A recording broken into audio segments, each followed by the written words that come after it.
Hello everyone, एक नई video में आप सभी का स्वागत। मैं आई हूँ एक बहुत ही स्पेशल टॉपिक के साथ। तो आज मैं आपको बताने वाली हूँ कि अगर आप इंडिया में अपना बिजनेस स्टार्ट करने का प्लान कर रहे हैं, या फिर आपका कोई फ्रेंड या आपकी कोई फैमिली में या आपके कोई आस पड़ोस में ट्राई कर रहा है अपना बिजनेस स्टार्ट करने का या अपना स्टार्टअप करने का, या आपका कोई ऐसा फ्रेंड है जो कि अपना बिजनेस या स्टार्टअप करने का प्लान कर रहा है, तो आप इंडिया में लीगली बिजनेस कैसे कर सकते हैं, क्या डॉक्यूमेंट होते हैं जो आपको रिक्वायर होते हैं लीगली बिजनेस करने के लिए इन इंडिया। जैसे कि टैक्स में आपका कोई इशू ना आए, या फिर आपका कभी पेनल्टी ना पड़ जाए कभी। ये बहुत सारी टेंशन होती हैं एक बिजनेस ओनर के लिए, एक नए स्टार्टअप के लिए, या फिर जो प्लान कर रहे हैं बिजनेस करने का।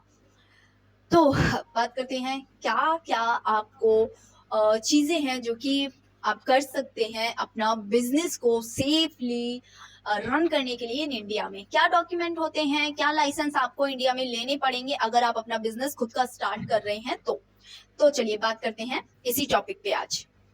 तो सबसे पहले आपको पता होना चाहिए आप अपना रजिस्ट्रेशन किस कैटेगरी के अंदर करने वाले हैं, क्या बिजनेस आप करने वाले हैं, कौन सा बिजनेस करने वाले हैं।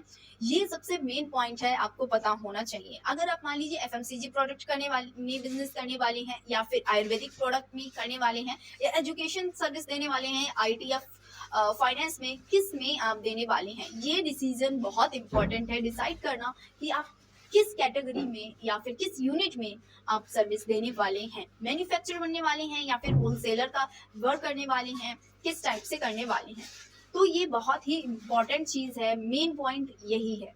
अब आपका ये फाइनल हो गया, ये डिसाइड हो गया। मान लीजिए एक लेके चलते हैं कि एफएमसीजी प्रोडक्ट या फिर डीआईवाई प्रोडक्ट में आप स्टार्ट करने वाले हैं बिजनेस। तो अब आपका नेक्स्ट प्लान क्या होगा। अब इसके बाद आता है आपका चूज करने का कि स्ट्रक्चर कैसे बिल्ड होगा। तो डिसाइड करना पड़ेगा आप सोलो या फिर अपने पार्टनर के साथ करना चाहते हैं, या आपके पास कोई इन्वेस्टर है, या आप फंडिंग बाहर से ले रहे हैं। ये बहुत ही इंपॉर्टेंट चीज है, आपकी फंडिंग कहाँ से आ रही है, या आप अपनी कंपनी को प्रॉपरली एक प्राइवेट लिमिटेड कंपनी में, या फिर अपनी कंपनी को एज अ एलएलपी में कन्वर्ट करवाने वाले हैं। क्योंकि यही चीजें होती हैं, यही फर्स्ट स्टेप्स होते हैं जो कि बहुत ही हार्ड होते हैं डिसाइड करने के लिए। तो ये चीजें हैं मेन इंपॉर्टेंट। ये भी आपका डिसाइड हो गया। इसमें आपने मान लीजिए पार्टनर से करवा सकते हैं रजिस्ट्रेशन। तो अगर आप चाहते हैं अपनी कंपनी को प्राइवेट लिमिटेड कंपनी में करवाना, तो ये करवा सकते हैं। मैं कंपनी है उसको लिस्टेड करा सकते हैं। अगर आप अपनी कंपनी को एज अ ओनली आप अपने तरफ से चलाना चाहते हैं, खुद से सारी चीजें करना चाहते हैं, और वो भी प्राइवेट लिमिटेड में, तो ओपीसी में आप करवा सकते हैं। अगर आपके पास एक दो पार्टनर हैं, प्रॉपर सारी चीजें लीगली चाहते हैं, या फिर आप चाहते हैं कि वो इंटरनेशनली भी बिजनेस करें और ऑल ओवर इंडिया में बिजनेस आप करें और अपने ब्रांड को बूम कराना चाहते हैं, ग्लोबली फंडिंग लेना चाहते हैं, तब आपको करना है कि आप अपनी जो कंपनी है उसको प्राइवेट लिमिटेड कंपनी में रजिस्ट्रेशन कराएं। अगर आपका बजट उतना नहीं है, या फिर आप ज्यादा कंप्लाइंसेस में नहीं पढ़ना चाहते हैं, कंप्लाइंसेस को नहीं टैकल कर सकते हैं, तब आप उसको करवा सकते हैं एलएलपी में, वो भी बेस्ट है।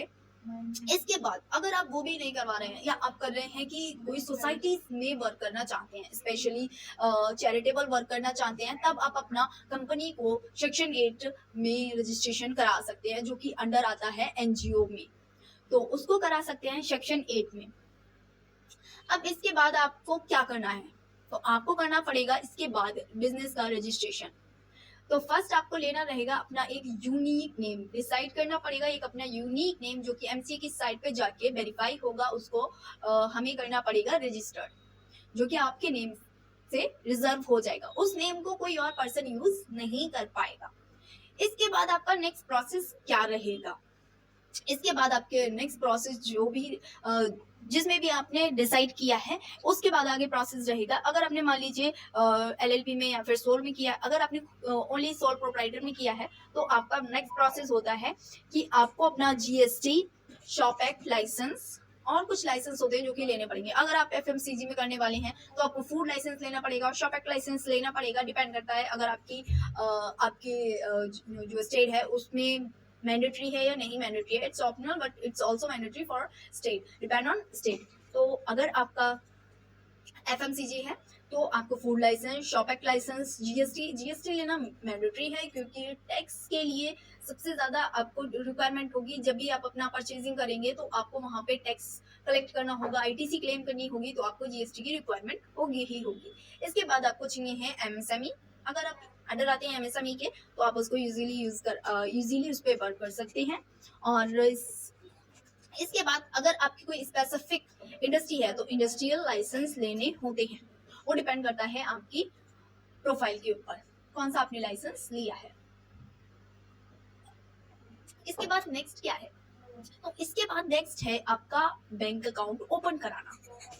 तो इसके बाद आपको कराना होता है अपना बैंक अकाउंट ओपन, एंड उस जितने भी आपके ट्रांजेक्शन होगा, अब से वो सारा आपका बिजनेस के करंट अकाउंट में होगा, आपके वो अकाउंट में नहीं होगा, पर्सनल अकाउंट में नहीं होगा। वो सारा ट्रांजेक्शन आपके करंट अकाउंट में होगा, जिससे कि आपको टैक्स में कभी भी नोटिस ना आए गवर्नमेंट की साइड से, कोई भी आपको प्रॉब्लम फेस ना करनी पड़े रिलेटेड फॉर टैक्स।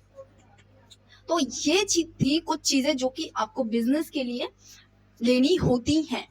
अब बात करते हैं रजिस्ट्रेशन में टैक्स के लिए कौन से ऐसे डॉक्यूमेंट होते हैं जो कि आपके टैक्स के लिए होते हैं।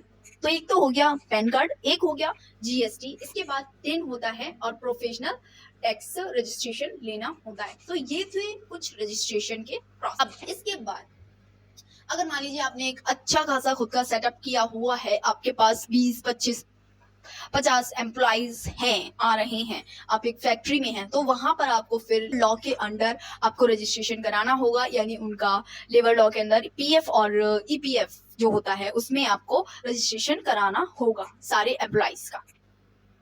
इसके बाद अगर आपका मान लीजिए कोई भी, होप आपको वीडियो अच्छी लगी होगी, जिसको भी अभी जो प्लान कर रहा है प्राइवेट लिमिटेड कंपनी बनाने का, उनको ये वीडियो भेज दीजिए। और हम ऑल ओवर इंडिया में सर्विस प्रोवाइड करते हैं। आप हमें कांटेक्ट कर सकते हैं, ऊपर दिए गए नंबर पे आप मुझे कांटेक्ट कर सकते हैं, कॉल या मैसेज इस पे कर सकते हैं। व्हाट्सएप पे अवेलेबल है, आप डायरेक्ट मुझे व्हाट्सएप पे मैसेज कीजिए, आप इंक्वायरी भेजिए। और इसी टाइप की अगर आपको इन्फॉर्मेटिव वीडियोज़ मेरी अच्छी लगती हैं, तो लाइक, सब्सक्राइब एंड शेयर कीजिए। मिलते हैं हम नेक्स्ट वीडियो।